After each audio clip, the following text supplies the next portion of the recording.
Wali Kota Batu tegaskan Kota Batu tak perlu PSBB. Pemkot Malang awasi pedagang pasar Gadang. Simak berita selengkapnya hanya di Agropolitan News hari ini.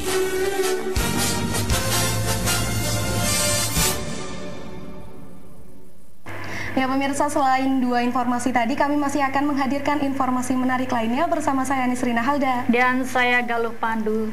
Kita saksikan Agri-News selengkapnya.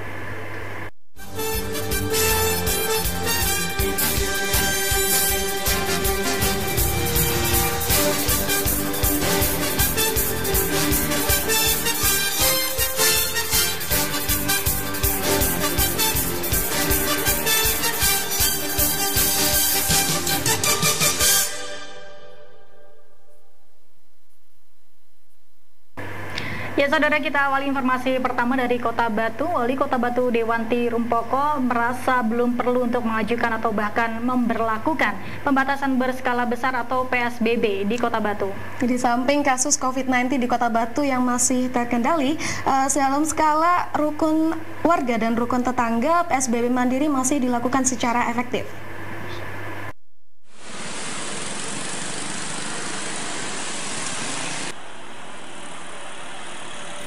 Sejumlah daerah mulai mengajukan atau bahkan memberlakukan pembatasan sosial berskala besar untuk membatasi penyebaran virus corona. Meski demikian, Wali Kota Batu Dewanti Rumpoko menegaskan untuk saat ini Kota Batu masih belum memerlukan PSBB di Kota Batu. Dewanti menjelaskan pengajuan PSBB itu memiliki sejumlah syarat yang harus dipenuhi bukan karena permintaan daerah itu saja. Kasus COVID-19 di Kota Batu masih terkendali. Tercatat ada 2 pasien positif COVID-19 di Kota Batu. Itu pun 1 di antaranya sudah sembuh. Untuk itu, pemerintah Kota Batu lebih memilih memaksimalkan aturan physical distancing sebagai upaya untuk membatasi penyebaran virus corona. Selain physical distancing, Dewanti menilai penerapan PSBB mandiri yang dilakukan di tingkat bawah, mulai dari RT, RW, dan desa kelurahan sudah cukup efektif untuk memantau pergerakan warga dari luar Kota Batu, terutama dari zona merah COVID-19. Oh enggak, gini, PSBB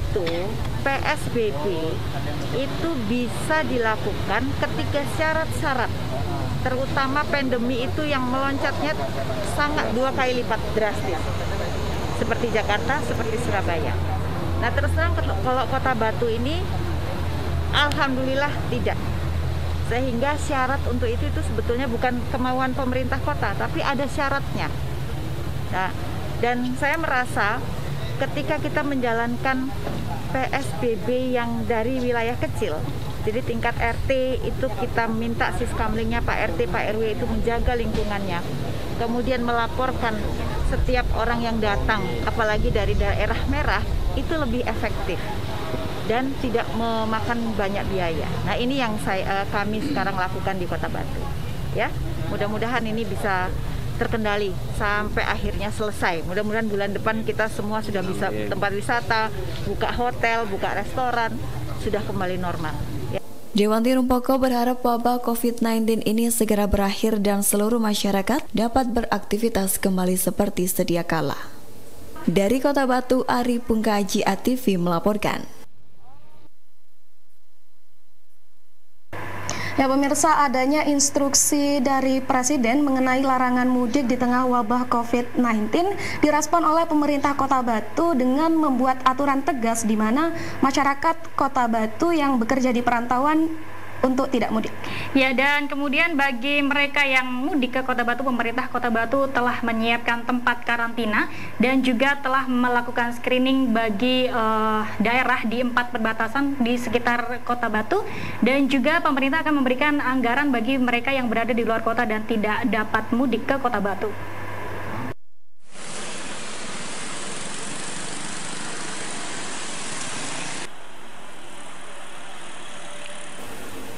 adanya instruksi Presiden terkait larangan mudik di tengah wabah COVID-19, direspon pemerintah Kota Batu dengan membuat aturan tegas bagi warga Kota Batu yang bekerja di perantauan untuk tidak mudik. Wakil Wali Kota Batu Priyo Santoso menjelaskan dalam waktu dekat pemerintah akan mengumpulkan data pekerja asli Kota Batu yang bekerja di luar kota.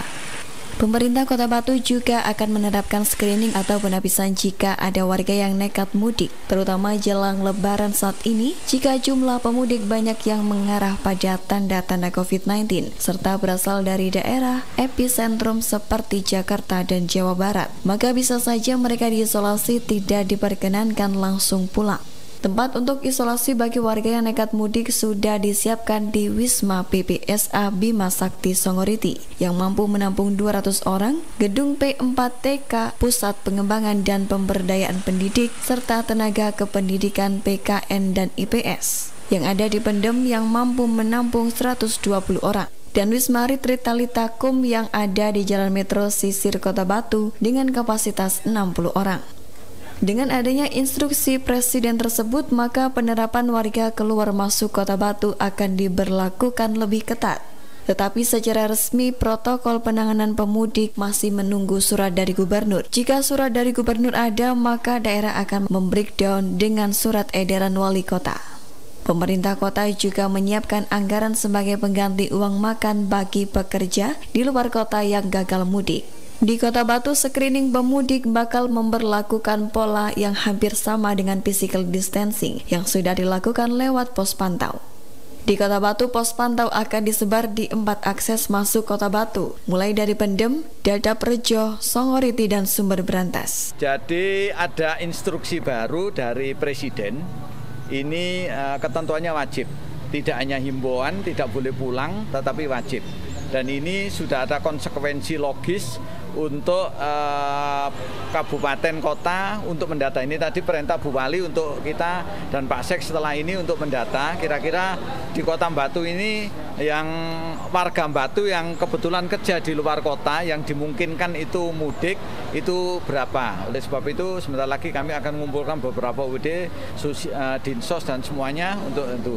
Yang kedua, manakala warga Batu yang ada di perantauan yang dimungkinkan itu nanti di PHK, ini pemerintah Kota Batu wajib untuk memberikan semacam uang makan lah, semacam ya masyarakat yang terdampak juga, karena regulasinya membolehkan semacam itu. Karena shelter itu kita harus yang pertama masalah paramedisnya ya, jadi dokter dan semuanya. Kalau kita menyiapkan di desa-desa, saya khawatir justru nanti warga masyarakat terutama katakanlah homestay ya, nanti yang sekarang yang banyak tertular itu orang yang ikut menangani di situ itu loh, yang ikut menangani. Oleh sebab itu kita harus steril sekali. Jadi di samping APD-nya, tenaga profesionalnya, nah, jangan sampai ada penyebaran. Dan yang terpenting kami lebih menekankan seperti yang sampaikan Bu Wali tadi di RT RW itu untuk ada penutupan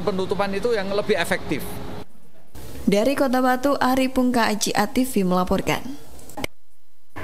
Pemerintah Kota Malang awasi pedagang di Pasar Gadang. Informasi selengkapnya akan kami hadirkan usai jeda. Tetaplah bersama kami.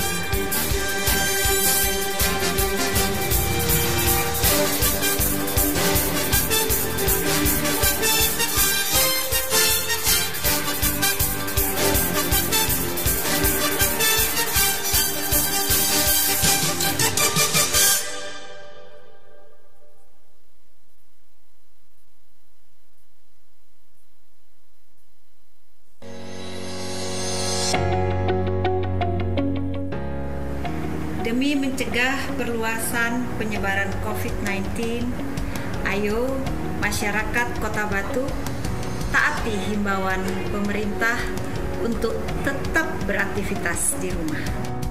Pakai masker bila keluar rumah. Jaga jarak, hindari berkerumun dengan banyak orang.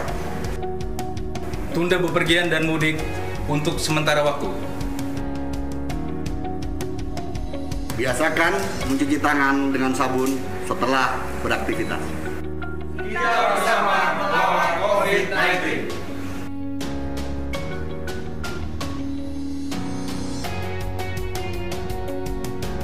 Info kesehatan, kini telah hadir di Singosari Malang satu-satunya pengobatan yang berani memberi garansi kepada pasien. Sentral Penyembuhan Alami siap mengobati penyakit Anda hingga sembuh sampai ke akar-akarnya seperti kanker otak, kanker payudara, tumor mata, embeyan atau wasir, dan kejantanan. Satu kali pengobatan dijamin jos. Karena kencing manis yang saya derita sulit disembuhkan, akhirnya saya mengalami lemah syahwat.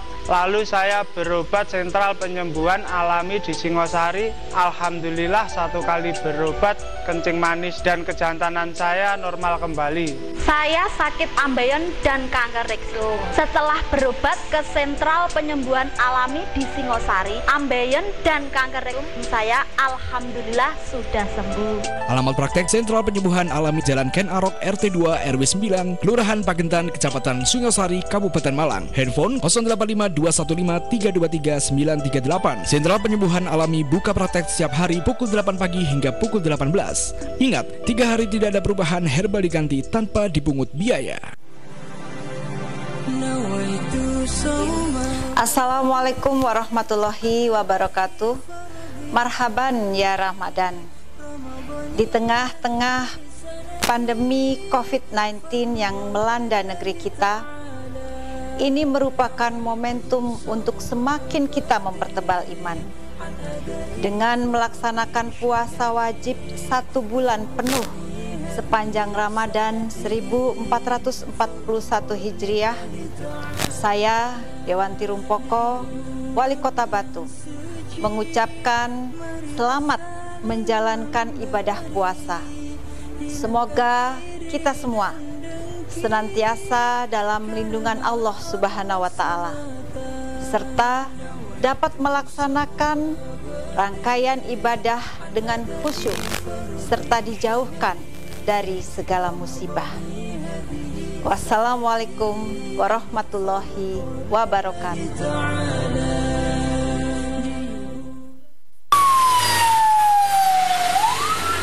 Dinas Penanggulangan Kebakaran Pemerintah Kota Batu mengajak kepada warga Kota Batu untuk bersama-sama melakukan pencegahan bahaya kebakaran sedini mungkin, karena bencana kebakaran datang secara tiba-tiba dengan berbagai faktor. Dengan petugas profesional yang siap selama 24 jam penuh dan didukung peralatan yang lengkap, Dinas Penanggulangan Kebakaran Pemerintah Kota Batu memiliki tanggung jawab dalam pencegahan kebakaran, penyelamatan, dan pemadaman kebakaran dengan menghubungi call center 0341 512 111. Mari bersama kami padamkan api demi keselamatan nyawa dan harta benda kita semua.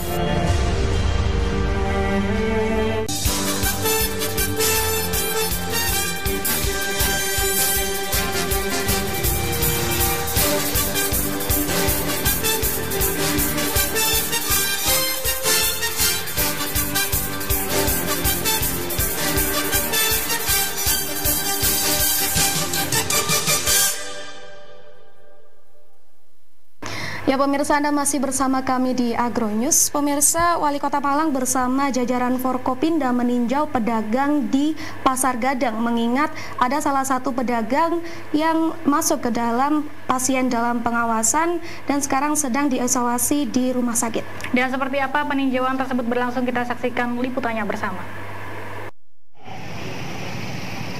Hari ini kami dari jajaran pemerintah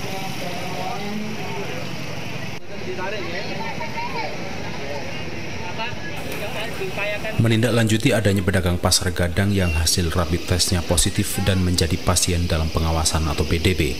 Wali Kota Malang M. Sutiaji beserta Kapolresta Malang Kota, Kombes Polisi Leonardo Simarmata dan Dandim 0833 Kota Malang, Tommy Anderson beserta jajarannya melakukan tinjauan langsung ke Pasar Induk Gadang. Kegiatan tersebut bertujuan untuk memberikan pemahaman kepada para pedagang Pasar Induk Gadang dalam rangka pencegahan dan penanggulangan COVID-19. Pada kesempatan tersebut, Wali Kota Malang M. Sutiaji juga membagikan masker kain kepada para pedagang yang belum menggunakan masker. Dalam peninjauan tersebut, M. Sutiaji dan rombongan terus berjalan kaki menyusuri pasar untuk meninjau langsung lokasi pemilik bedak jualan pedagang yang hasil rapid testnya positif tersebut. Sebagai bentuk pencegahan, M. Sutiaji memerintahkan Dinas Kesehatan untuk segera melakukan rapid test pada seluruh pedagang di lokasi tersebut, termasuk juga keluarga pasien. Orang dan jadi belinya juga gitu. Jadi memang ini saya minta pada kepala dinas langsung menginstruksikan para pasar untuk keliling terus-menerus mengingatkan. Dan bila perlu nanti juga ada ya kalau 1, 2 kali, 3 kali, nah itu ya mungkin bisa dipanggil di kantor pasar ya. Karena ini untuk efek jera saya kira. Jadi kalau 1, 2 orang atau mungkin beberapa orang yang tidak mengindahkan perlu dipanggil karena ini perlu kebersamaan kita ketaatan. Saya kira mungkin yang tahu adalah kepala dinas, kalau saya tahu adalah kepala pasar. Itu orang-orang itu. Masker aja kan banyak tidak pakai masker. Ada walaupun dia punya tapi tidak dipakai. Jadi kan berarti perilaku itu terus harus diingatkan. Terlebih saat ini kan masih ada PDB ya, dari pedagang yang rapid testnya positif, rapid testnya. Kalau memang sudah PDB itu kan ada indikator-indikator mengarai orang itu bisa COVID-19. Sehingga dia dikategorikan PDB, terus dia juga tempat diisolasi di ruang desal yang 23 itu di sana adalah COVID-19. Dengan adanya salah satu pedagang yang sudah menjadi PDP, nantinya Pemkot Malang bakal memantau pasar-pasar lain dan membuat skema distancing yang ada di pasar-pasar tradisional. Dan berikut data terbaru COVID-19 di Kota Malang.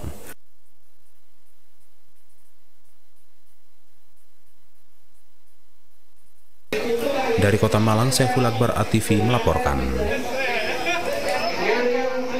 Kita beralih ke informasi lain, Saudara. Guna mencegah meluasnya wabah virus corona, pemerintah menerapkan dan juga melarang bagi pengemis, pengamen, dan juga debt collector untuk masuk ke kawasan wilayah Desa Gunung Sari. Mari kita simak bersama informasi selengkapnya.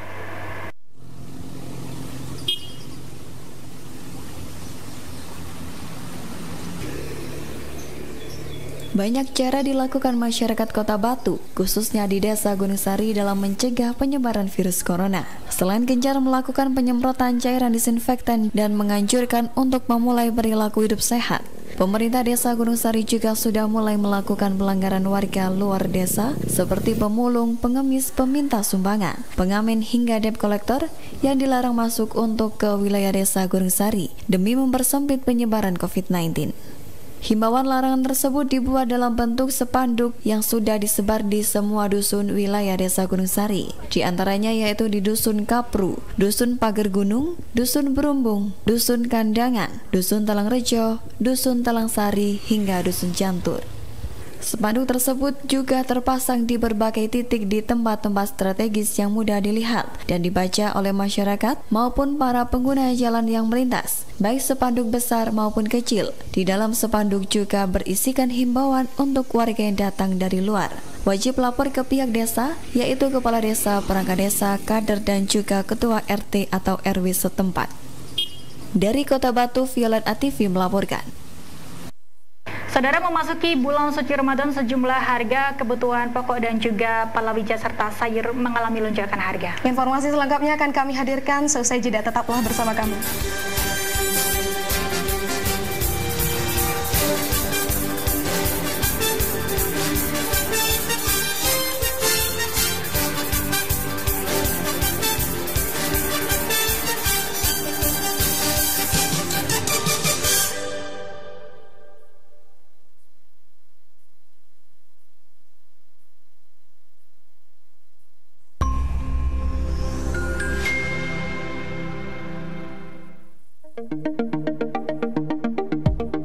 Sebagai bentuk komitmen penuh pemerintah Kota Batu dan guna peningkatan pelayanan perizinan dan non-perizinan, maka Dinas Penanaman Modal Pelayanan Terpadu Satu Pintu dan Tenaga Kerja Kota Batu mengimplementasikan layanan perizinan Si Cantik Cloud.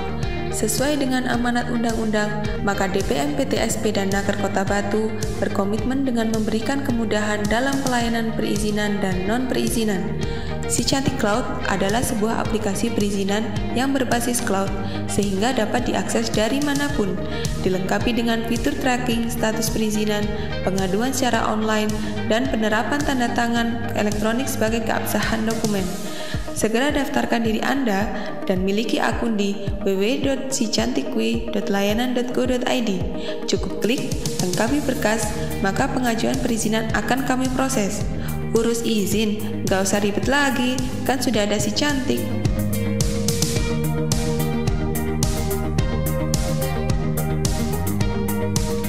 Info kesehatan kini telah hadir di Singosari Malang, satu-satunya pengobatan yang berani memberi garansi kepada pasien. Sentral Penyembuhan Alami siap mengobati penyakit Anda hingga sembuh sampai ke akar-akarnya seperti kanker otak, kanker payudara, tumor mata, embeyan atau wasir, dan kejantanan. Satu kali pengobatan dijamin jos. Karena kencing manis yang saya derita sulit disembuhkan, akhirnya saya mengalami lemah syahwat. Lalu saya berobat Sentral Penyembuhan Alami di Singosari. Alhamdulillah satu kali berobat kencing manis dan kejantanan saya normal kembali. Saya sakit ambeien dan kanker rektum. Setelah berobat ke Sentral Penyembuhan Alami di Singosari, ambeien dan kanker rektum saya alhamdulillah sudah sembuh. Alamat praktek Sentral Penyembuhan Alami Jalan Ken Arok RT 2 RW 9 Kelurahan Pagentan Kecamatan Singosari Kabupaten Malang. Handphone 085215232938. Sentral Penyembuhan Alami buka praktek setiap hari pukul 8 pagi hingga pukul 18. Ingat, 3 hari tidak ada perubahan, herbal diganti tanpa dipungut biaya.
Dalam rangka mengantisipasi penyebaran virus corona COVID-19, Dinas Penanaman Modal Pelayanan Terpadu Satu Pintu dan Tenaga Kerja Kota Batu lebih mengoptimalkan pelayanan perizinan secara online melalui online single submission atau OSS dan Si Cantik Cloud dengan mengunjungi website di www.sicantikwi.layanan.go.id untuk jenis perizinan, surat izin praktek dokter, surat izin praktek bidan, dan surat izin praktek perawat.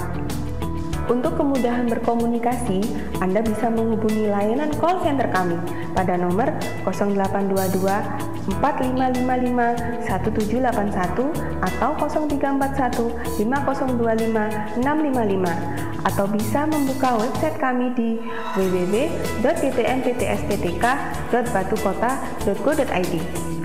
Dan bagi Anda yang ingin menyampaikan kelengkapan dokumen perizinan, dapat mengirimkan berkas tersebut melalui jasa pengiriman dengan alamat Dinas Penanaman Modal Pelayanan Terpadu Satu Pintu dan Tenaga Kerja Kota Batu, Balai Kota Ambung Tani Gedung B Lantai 1, Jalan Panglima Sudirman nomor 507 Kota Batu.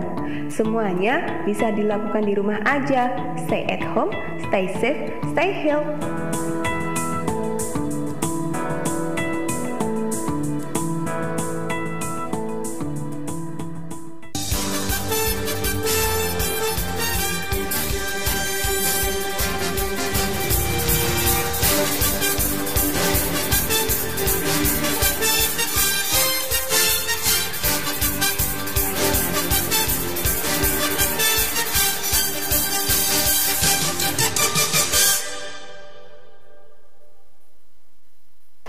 Agronews kembali menjumpai Anda saudara. Memasuki bulan suci Ramadan, sejumlah harga kebutuhan pokok mulai merangkak naik dan juga hal ini dipengaruhi oleh wabah virus corona. Bukan hanya itu, sayur-sayuran dan juga palawija harganya juga mulai merangkak naik.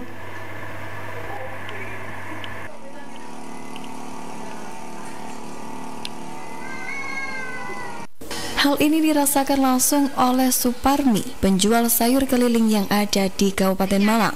Dirinya mengaku bahwa menjelang Ramadan tahun ini harga beberapa kebutuhan pokok juga ikut naik, mulai dari ayam, telur, gula, dan bawang merah. Untuk bawang putih sendiri harganya turun. Seperti halnya bawang merah, ia mengaku mendapatkan harga 40.000 per kilogramnya. Untuk bawang putih harganya 27 per kilo, sedangkan telur sekitar 21 atau 22.000 rupiah. Untuk daging ayam dari penjual diperoleh harga Rp26.000 per kilogramnya. Saat ini yang susah dicari adalah gula. Suparmi mengatakan bahwa untuk gula tergantung dari stok ketersediaan barang yang saat ini agak sulit untuk didapat. Ditambahkan Suparmi, selain kebutuhan barang pokok, harga sayur mayur juga ikut naik sebesar Rp1.000 dari biasanya. Untuk harga palawija juga ikut naik, tetapi tidak terlalu tinggi. Diakui dirinya adanya dampak virus corona ini juga ikut mempengaruhi naiknya beberapa kebutuhan pokok yang dijual tersebut. Paling mahal? Ayam, telur naik turun, terus apa itu gula. Itu berambang. Bawang merah. Ya, bawang putih? Bawang putih agak turun. Corona itu gimana? Ya agak sepi sedikit lah. Tapi orang-orang kan ya banyak kan, pasarnya agak ramai ya, lumayan lah. Biasanya kan sepi. Kan anak-anak sekolah kan libur kabeh, tapi agak lumayan. Dari Kabupaten Malang, Abraham Patrika, ATV melaporkan. Ya pemirsa, sehari menjelang masuknya bulan suci Ramadan, masyarakat Kota Batu di Kelurahan Sisir berbondong-bondong melakukan ziarah kubur ke tempat pemakaman umum daerah sekitar. Ya, selain untuk berdoa, mereka juga datang untuk membersihkan ziarah para ahli kuburnya.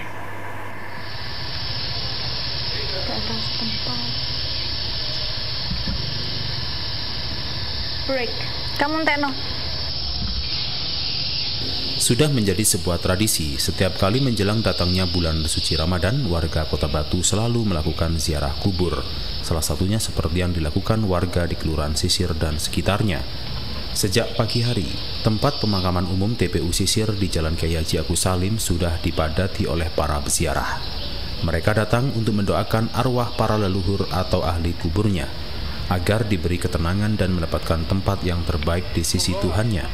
Selain untuk mendoakan, tak sedikit pula peziarah yang datang untuk membersihkan makam keluarganya, baik dengan menggunakan cangkul, sabit, dan alat sederhana lainnya.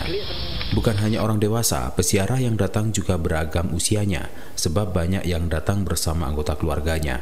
Seperti halnya Sugiono, selain mengajak istri, ia juga mengajak anak-anaknya. Ia ingin anak-anaknya bisa menghormati leluhurnya dengan cara mendoakan dan membersihkan makamnya. Biarpun orang dari jauh, dari manapun juga, kalau orang memang tradisinya orang Jawa seperti ini ya kita lain sama keyakinan yang lain kan ada juga yang nggak pernah ke kubur juga ada. Tapi kita keluarga saya ya memang harus gitu. Di antara tradisi di Indonesia menjelang bulan Ramadan atau akhir bulan Sya'ban adalah ziarah kubur.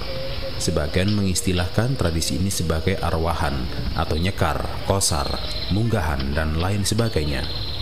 Bagi sebagian orang, hal ini menjadi semacam kewajiban yang bila ditinggalkan serasa ada yang kurang dalam menyongsong datangnya puasa Ramadan. Maka tak heran jika di masa pandemi virus corona ini pun masih banyak warga yang tetap melakukan tradisi ziarah kubur.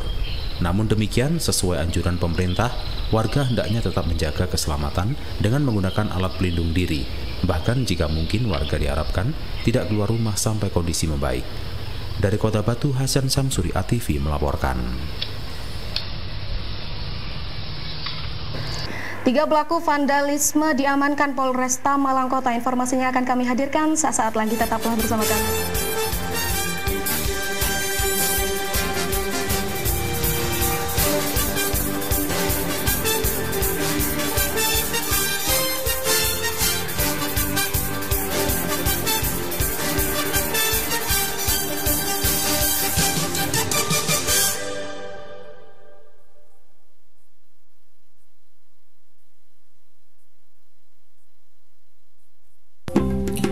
Menyikapi perkembangan COVID-19 di Jawa Timur, Pemprov Jatim bersama Majelis Ulama Indonesia Jawa Timur menerbitkan tausiah yang bisa dijadikan rujukan umat muslim, khususnya pengelola sarana ibadah seperti masjid, musola, atau lembaga pendidikan Islam lainnya.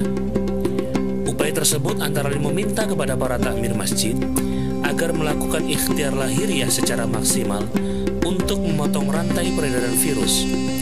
Pengelola sarana ibadah dimohon dengan sangat untuk melakukan beberapa upaya sebagai berikut. 1. Menggulung karpet untuk memudahkan disinfeksi, karena jika ada percikan yang tidak terduga yang mungkin berasal dari jamaah dan ternyata mengandung virus, akan susah untuk dibersihkan jika ada di karpet. 2. Melakukan pembersihan masjid dan menyemprot dengan disinfektan sedekat mungkin dilakukan seminggu sekali. 3. Melakukan pembersihan lantai dengan cairan disinfektan sebelum dilaksanakan sholat berjamaah. 4. Menyediakan sabun cuci tangan di tempat wudhu diikuti dengan instruksi kepada jamaah untuk mencuci tangan secara sempurna dengan sabun sebelum berwudhu. 5. Sedapat mungkin menyediakan hand sanitizer di pintu masjid dan menyiapkan petugas untuk mengontrol jamaah agar menggunakan hand sanitizer. 6. Menyuruhkan kepada jamaah untuk menggunakan penutup hidung dan mulut, dianjurkan menggunakan masker. Namun, jika tidak memungkinkan, minimal menggunakan penutup kain yang bersih. 7. Menjaga jarak antar jamaah atau shaf minimal 1 meter saat sholat berlangsung. 8. Tidak melakukan salaman antar jamaah baik sebelum atau sesudah sholat.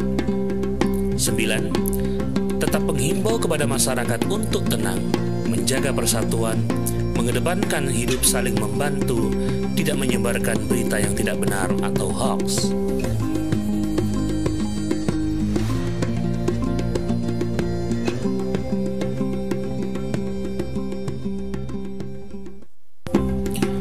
Menyikapi perkembangan COVID-19 di Jawa Timur, Pemprov Jatim bersama Majelis Ulama Indonesia Jawa Timur Kenali gejala awal terinfeksi virus corona. WHO menyebutkan secara umum gejala COVID-19 yang disebabkan virus corona yaitu demam lebih dari 38 derajat Celcius, batuk atau pilek atau nyeri tenggorokan,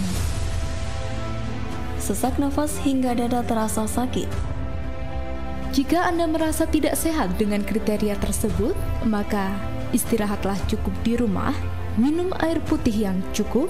Bila masih berlanjut disertai kesulitan bernafas atau nafas Anda cepat, maka segeralah memeriksakan diri ke fasilitas pelayanan kesehatan di Kota Batu. Layanan call center Dinas Kesehatan Kota Batu di 0341 513 437.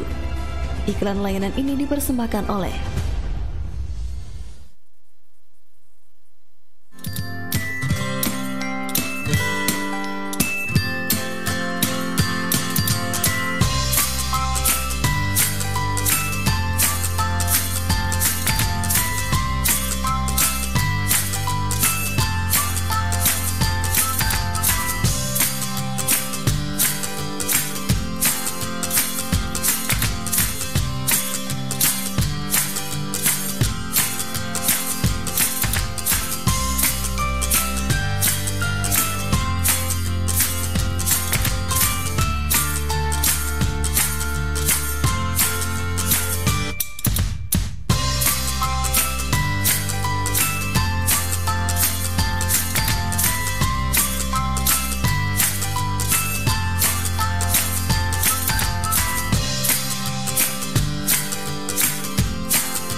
Assalamualaikum warahmatullahi wabarakatuh.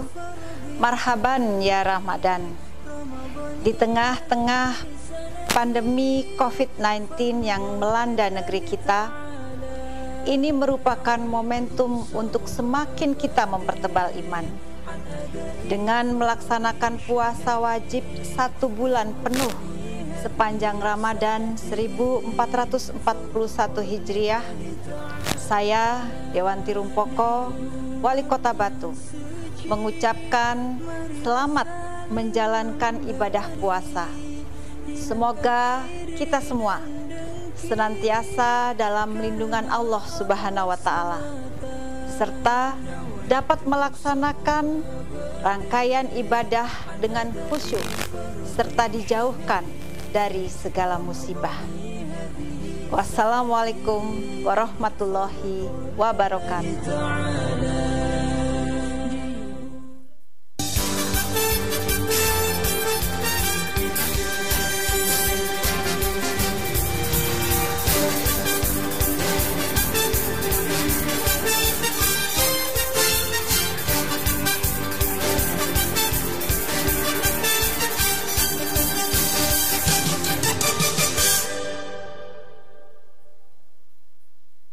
Ya pemirsa, Anda masih bersama kami di Agronews. Polresta Malang Kota berhasil menangkap 3 pelaku vandalisme yang mulai meresahkan masyarakat. Ya, hingga saat ini polisi masih terus melakukan penyelidikan dan juga pengembangan kasus tersebut.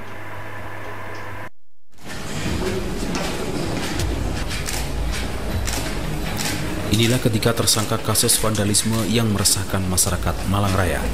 Ketiga tersangka berinisial MAA warga Pakis Kabupaten Malang, SRA warga Singosari Kabupaten Malang, dan ADD warga Buduran Sidoarjo. Selain itu, ketiga tersangka juga masih berstatus mahasiswa. Peristiwa itu dilakukan pada tersangka pada 4 April 2020 lalu, dengan rentang waktu sekitar pukul 12 malam hingga 4 pagi. Dan ada sekitar 6 lokasi yang dijadikan sasaran oleh para tersangka, seperti di Jalan Sunandar Priyo Sudarmo, Jalan L.A. Sucipto, Pertigaan Jalan Tenaga, Jalan Ahmad Yani Utara, Jalan Jaksa Agung Suprapto, dan underpass pintu Tol Karanglu. Menurut Kapolresta Malang Kota, Kombes Polisi Leonardo Simarmata mengatakan, para tersangka ini mencari tempat sepi untuk melakukan aksinya. Kemudian tersangka menggunakan cat semprot berwarna hitam untuk mencoret-coret di dinding dengan kata-kata provokatif. Lebih lanjut, Kapolresta Malang Kota menjelaskan ketiganya memiliki peran yang berbeda-beda. Untuk tersangka inisial MAA berperan membeli cat semprot, serta ikut melakukan pencoretan. Tersangka SRA juga melakukan pencoretan, sedangkan tersangka AFF perannya mengawasi saat dilakukan aksi pencoretan. Selain itu, polisi juga berhasil mengamankan 3 buah ponsel, 3 buah helm, 1 sepeda motor cat semprot, 1 buah sepatu, serta sket tulisan berbahan krayon bertuliskan Tegal Rejo Melawan. Akibat perbuatannya, ketiga tersangka dikenakan pasal 14 dan 15 Undang-Undang RI Nomor 1 Tahun 1946 dan pasal 160 KUHP dengan ancaman hukuman 6 tahun penjara. Dari Kota Malang, Saiful Akbar ATV melaporkan. Pemirsa, kita beralih ke informasi lainnya, ini mengenai tumbuhan citrus medica atau yang biasa kita sebut dengan lemon. Dan di kalangan masyarakat, lemon lebih akrab disebut dengan sebutan jeruk keprok sup. Ya, jadi tanaman lemon ini memiliki nilai yang tinggi di bidang agribisnis karena memiliki banyak sekali manfaat.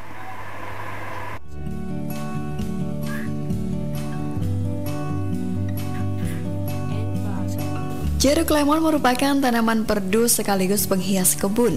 Tinggi tanaman ini mencapai 2 hingga 13 meter, daun lemon berwarna hijau dan ada yang agak kekuningan, bertepi rata, perukan daun licin agak berminyak dan pangkal meruncing. Daun lemon merupakan daun tunggal dengan panjang tunggu hingga 8 cm, sedangkan lebarnya 4 hingga 5 cm. Batang dan ranting jeruk lemon memiliki duri yang panjang tetapi tingkat kerapatannya rendah. Pada ranting terdapat tangkai daun sepanjang 1 hingga 1,5 cm yang dianggap sebagai duri. Batang berkayu dan berakar tunggang karena merupakan salah satu tanaman dikotil.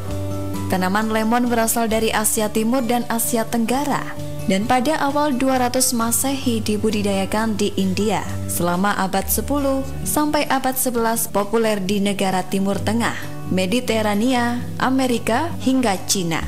Lemon diperkenalkan ke Amerika oleh penjajah Spanyol, tepatnya di California tahun 1700-an.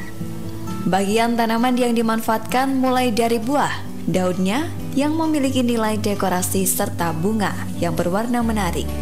Lemon juga dapat digunakan sebagai bumbu makanan sampai pembersih. Lemon biasanya ditanam di kebun sebagai hiasan kebun karena bentuk pohonnya. Rasa buahnya yang manis, asam, dan ketahanan terhadap cuaca. Air perasan buah lemon sangat bermanfaat sebagai antibakteri dan sebagai antioksidan. Vitamin C merupakan kandungan utama air buah lemon yang bermanfaat sebagai antioksidan. Kandungan lainnya yaitu asam sitrat yang mampu menurunkan pH sel bakteri sehingga mampu menghambat aktivitas sel bakteri.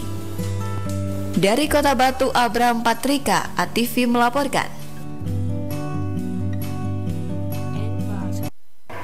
Ya pemirsa, tanaman Song of India atau dikenal dengan julukan Pleomele dan memiliki nama ilmiah Dracena reflexa, termasuk tanaman yang memiliki daun yang sangat indah. Ya, walaupun memiliki nama India, namun ternyata tumbuhan ini tidak berasal dari India, melainkan berasal dari Madagaskar dan juga kepulauan-kepulauan lain di sekitar Samudra Hindia. Seperti apa bentuk dari tanaman ini? Kita saksikan liputannya bersama.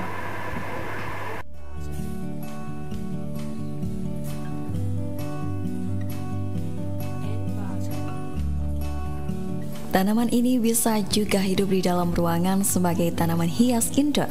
Song of India ini memiliki kemampuan beradaptasi yang cukup baik. Kemampuan beradaptasinya yang baik itu dibuktikan dengan ia bisa hidup di berbagai tempat, mulai dari tempat teduh sampai yang terkena paparan sinar matahari. Tanaman ini bisa juga hidup di dalam ruangan sebagai tanaman hias indoor.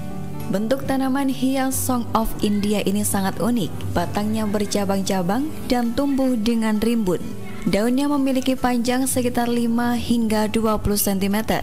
Bentuk tanaman hias Song of India ini sangat unik. Batangnya bercabang-cabang dan tumbuh dengan rimbun. Daunnya memiliki panjang sekitar 5 hingga 20 cm. Warna daunnya pun beraneka warna, seperti kombinasi warna hijau dengan variasi warna kuning pucat. Tanaman hias Song of India ini bisa tumbuh sampai ketinggian 6 meter. Song of India memiliki kemampuan yang luar biasa sebagai penghilang senyawa beracun.